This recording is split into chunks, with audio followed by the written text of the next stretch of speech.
Thank you so much for watching LS वाला India. देख सकते हो आप अपने स्क्रीन के ऊपर 9 बैंड स्कोर जो अभी 2 डेज़ पहले रिजल्ट हमें देखने को मिला।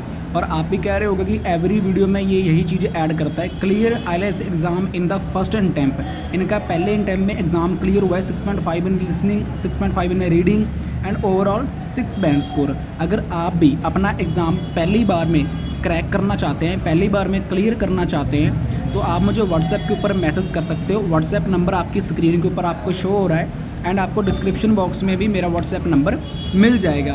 अभी 2 डेज़ पहले जो एग्ज़ाम हुआ था 22 अक्टूबर को, 2 रीडिंग के पैसेज फ्रॉम आवर मटीरियल, हमारी पीडीएफ से 2 पैसेज देखने को मिले, writing from our PDF and in the future hope so that also from our material, ये हमें देखने को मिल सकता है। I recommend to everyone who want to requirement their band score, वो मुझे से मटेरियल को ले सकते हैं। And subscribe this channel for daily classes.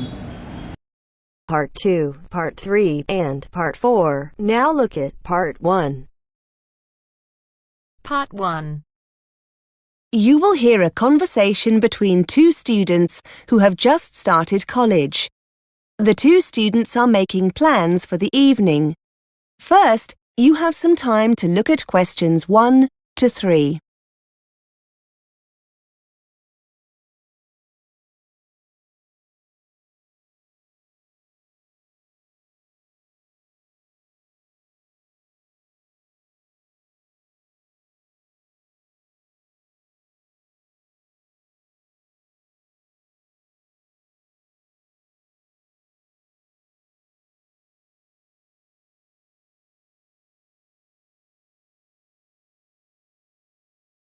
Now we shall begin.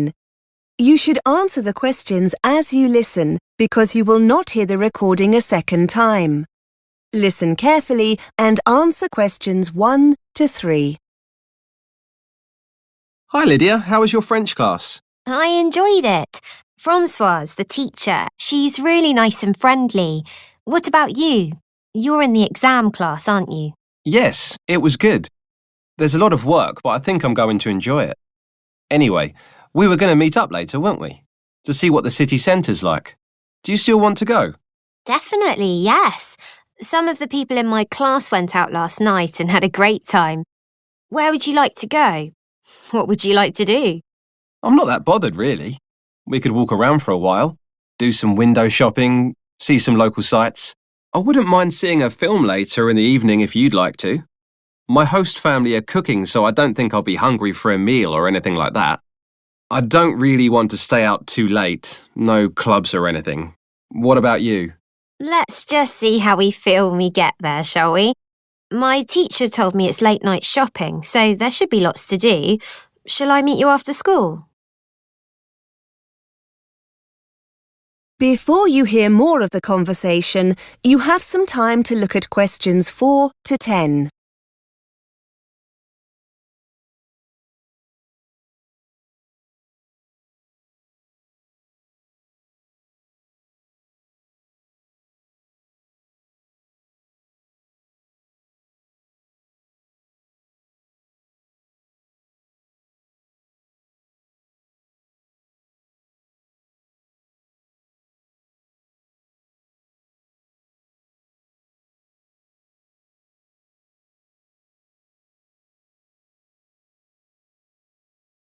Now listen and answer questions 4 to 10.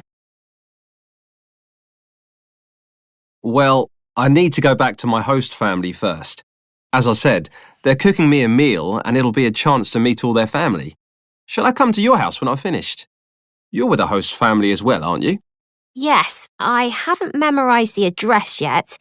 Wait a minute. Where's that card they gave me earlier? Here it is. Have you got a pen? Hang on.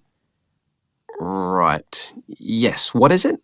OK, it's Mr. and Mrs. Andrews. You don't need that, do you? Here we are. The address. It's 60 Mayweather Road. It's in Coldfields, not far from the city centre, actually. My house is on the 14 bus route. It's easy to find. It's just across the road from the police station. If you get lost, here's the telephone number. 01764 38864. Shall we say about 6? OK, that'll give me time to get ready. I'd like to find somewhere that sells paper and pens if possible. I'm sure you'll find somewhere. I'm hoping there's a bookshop. The teacher has recommended a good grammar practice book for the course. If we've got time, I could use this voucher the school gave us for a free coffee in the library cafe. Oh yes, I've got one of them too. Good idea.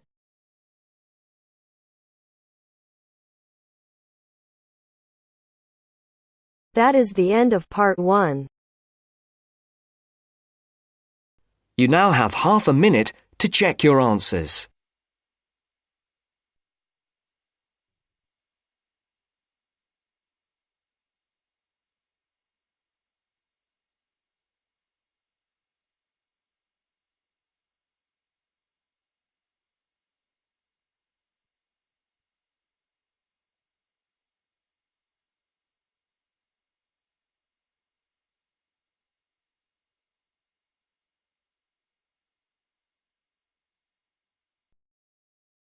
Now turns to part 2. Part 2. You will hear 3 students discussing a language project. First, you have some time to look at questions 11 to 16.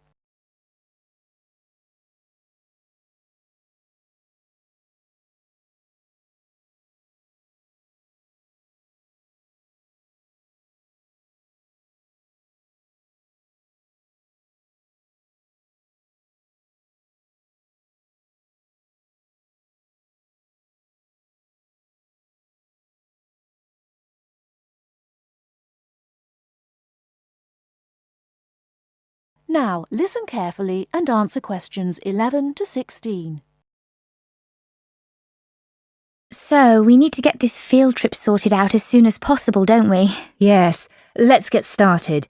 James, have you worked out which 2 countries we should travel to? Well, I thought we could go to the USA and Mexico because that's where the populations of most native languages are concentrated. But then I found out that the 3 languages we're most interested in are more widely spoken in Canada than Mexico, so I think we should go there instead. OK. Anna, weren't you going to think about our research focus? Yes, and I think I've found 2 areas that would work well. Firstly, use of the 3 languages, Nardini, Salishan and Algic among the younger generation, people up to the age of 25. I found out that although there are many older speakers of Algic, it's used much less by the young. In fact, young people under the age of 25 use both Nardini and Salishan more than Algic. That's interesting. That means that native language use isn't really being affected by the older generations anymore. So what's the other focus area then, Anna? Well, it would be good to try to find out what affects changes in native language speaker populations. You mean things like family life and the influence of popular culture or tourism? Yes, areas like that, but not tourism or culture because they're too general. I think we should look at whether family has an impact in terms of passing on native language use, and possibly the effects of government language policy too. Government figures can be deceptive, but they're still worth looking at. Maybe we should also focus on something like job creation and work statistics and the number of people who leave the USA to live in another country instead. Yes. I think emigration would be as useful as language policy. OK then, let's focus on those 3 as well as what happens in families.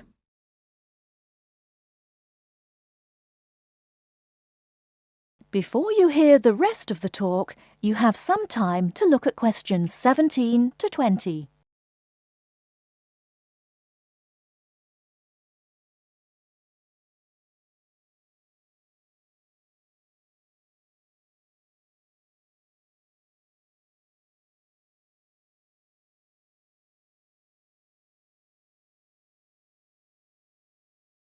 Now listen and answer questions 17 to 20.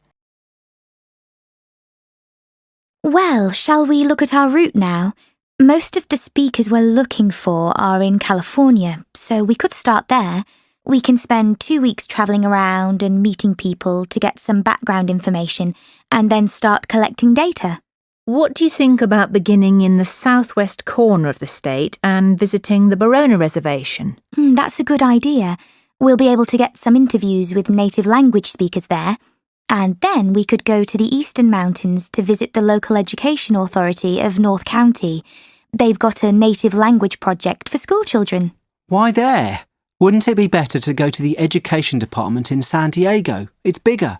But they focus more on Spanish and English bilingualism and less on native languages. In that case, the North County Education Authority will be more valuable, so let's do that. After that, we could head southeast to the town of Bishop. There's a company there called Cotec, which employs only bilingual speakers. I've emailed the managing director, who's happy to give us an interview. Oh, that's great work, James. It sounds like something we should definitely do. Right. Well, I'll email her to confirm. Also, we should go to Sun City. It's this bilingual town in the south-central area of the region. They have a policy whereby all signs in the town must be in the local language as well as English. We can take photos of these signs. They'll make good visuals for our report. But won't that be intrusive for the people who live there? No, they're used to it. The village is used as a model for other communities who'd like to do the same thing. In that case, let's add it to the itinerary. That is the end of part 2. You now have half a minute to check your answers.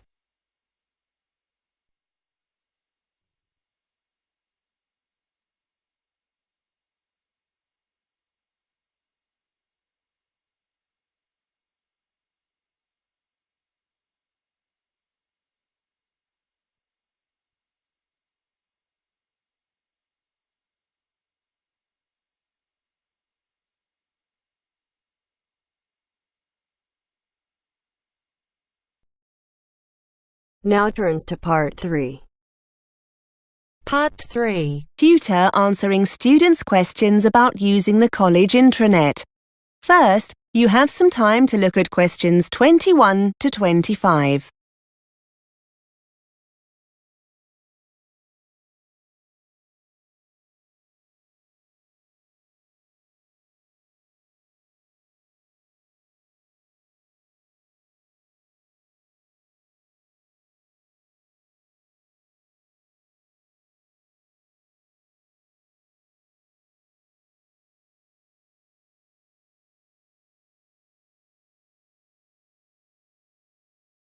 Now listen and answer questions 21 to 25. Hi everyone. I know you have lots of questions about the college intranet. My inbox is full of messages. I thought it would be quicker and more useful to come in and talk to you rather than respond to all the messages. I'm happy to answer, or try and answer, any questions you have about how to use it when we'll be making things available online. I'm the ICT champion for the department, so hopefully I'll be able to help. Yes, Mark, fire away.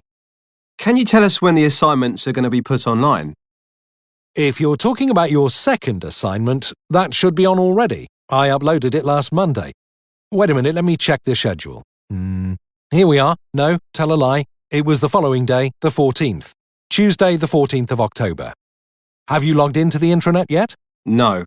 If the assignment's there, I'll download it after we've finished. Are you putting all the assignments up?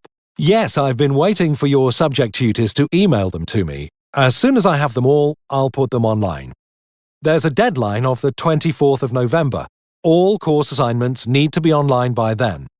That's college policy for all staff, so they'll be there then for sure. Will there be anything else? Timetables, trip information, that kind of thing? Only there wasn't much online for our course last term. I know, but we're making more of an effort this time. We'll be releasing your marks for the first assignment soon. That'll be the 17th of November. You'll find them in your My Grades area. Again, the timetables are already there, Mark. You need to log in. I made these available at the beginning of term in September. According to the schedule here, the booking forms, for those who want to go on the Belgium trip, will be available next week on the 29th of October. So don't forget to check then. You need to get these back to us quickly if you want to go. The trip's coming up soon, isn't it? Let's see. Yes, the 19th of November.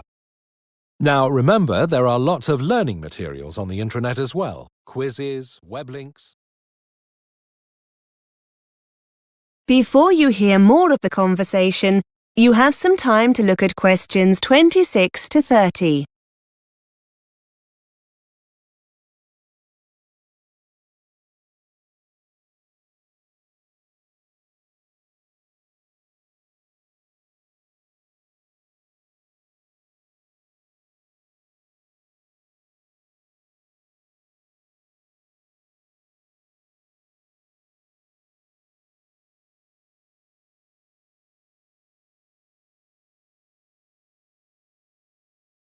Now listen and answer questions 26 to 30. Sir, wouldn't it be easier if we were just given the documents, so we don't have to go online to get them? I know it seems a little frustrating, Claire, but we're doing it this way for a good reason. We're trying to cut down drastically on the amount of paper we get through. I'm afraid that students are always losing documents we give out in class. So we've decided to stop doing this. You have a limited printing allowance, which means you'll probably be more careful with any documents you have to print off. Besides, it means you'll always know where the information is when you need it. If you're at home and you forget an important date or need a document urgently, you can always log into the intranet and get it. You said something about quizzes, sir. Yes, we've had permission from the exam board to put some of their past papers online in an interactive form. That means you'll be able to get answers immediately with some feedback. They'll make a nice change from using the paper copies. Most of them are already online, and I'll be putting the rest on over the next couple of weeks. As I said, these are authentic past papers, so you'll get a really clear idea of your progress. Just to let you know, the technology tracks your scores, so your tutors will be able to tell who's having problems and what areas of the syllabus you might need help with. So it's definitely worth spending some time doing them. That is the end of part 3. You now have half a minute to check your answers.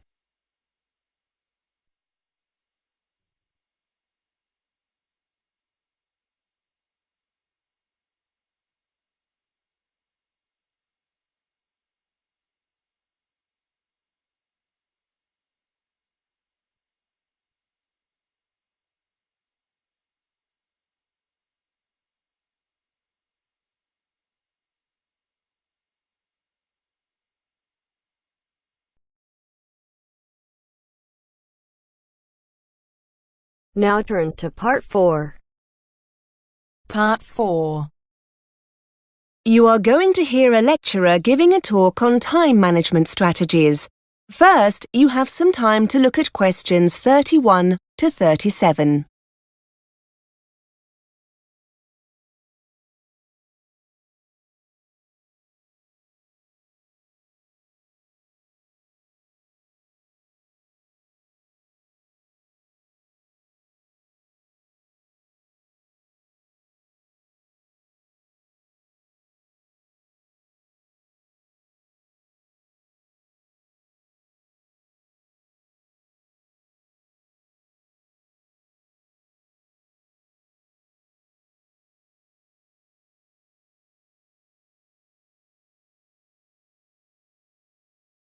Now listen and answer questions 31 to 37. Hi everyone. Today Mark has come in to talk to you about time management strategies. If you remember, in the introductory session, I told you the difference it can make to your studies, so this is an incredibly important session. Thanks, Mark. Hello. Yes, I'm Mark. I lecture over in the business school, but I have a bit of a reputation for being rather evangelical about time management, and I'm often invited into other courses to talk about it. So, here I am. You've now come to the end of your first week at university, and you've probably noticed how different it is from school or college. For some people, this step up comes very naturally, but in our experience, many students find this new regime a challenge.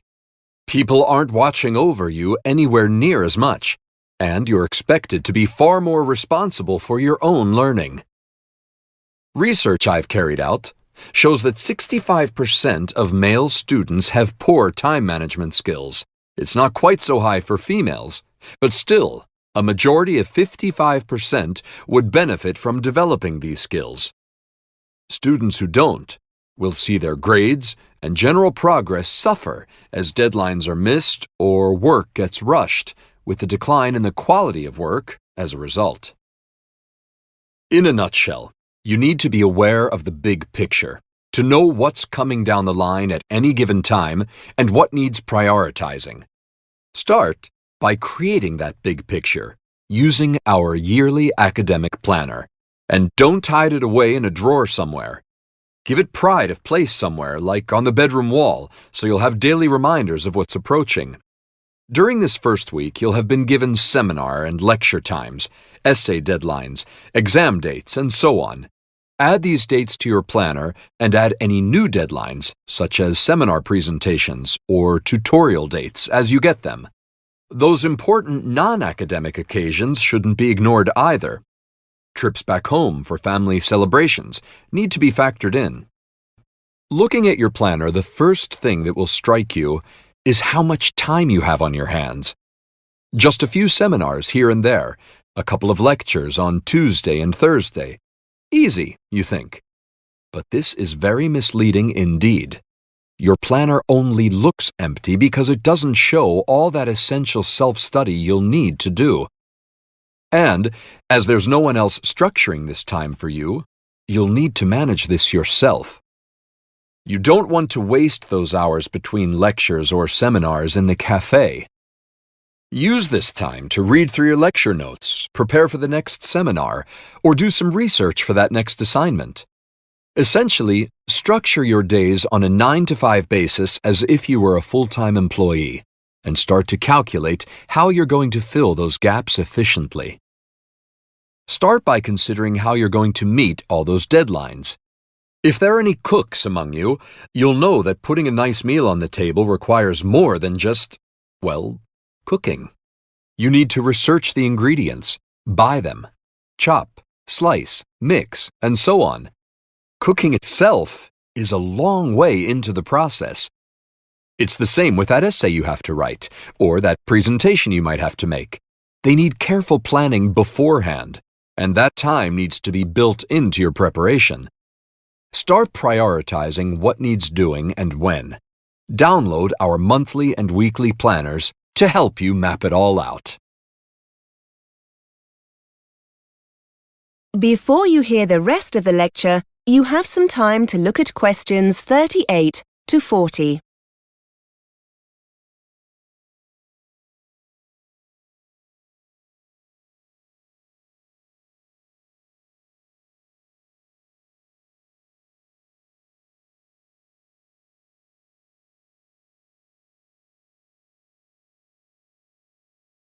Now listen and answer questions 38 to 40. And here's an important point. When you're planning what to do, be task-oriented rather than time-oriented, and set achievable goals. Finding images for a presentation, for example, is measurable. Simply writing research 10 a.m. to 11 a.m. isn't. This task-oriented approach will be immensely helpful, forcing you to break your preparation down into individual, achievable steps.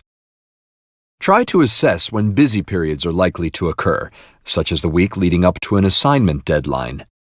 Are there any evenings during the week you could put aside for extra work? And, just as importantly, make a note of any times you won't want to be working. You'll need time for you. Sessions in the gym, evenings when your favorite programs are on TV. Don't forget to schedule in time for non-academic activities like going shopping or doing the laundry. It's best to have a fixed time each week for jobs like these, so they don't interfere with your academic work. Finally, decide where you're going to do your self-study. Will you be distracted by the TV, the internet, or friends if you stay in your room? Perhaps the library will be a better place. Anywhere that encourages you to prevaricate should be avoided at all costs. Starting with the big picture and then working towards individual goals will leave you feeling in control rather than being pulled here and there, firefighting as the next deadline looms.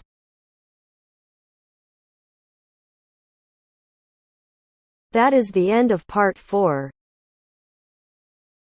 You now have half a minute to check your answers.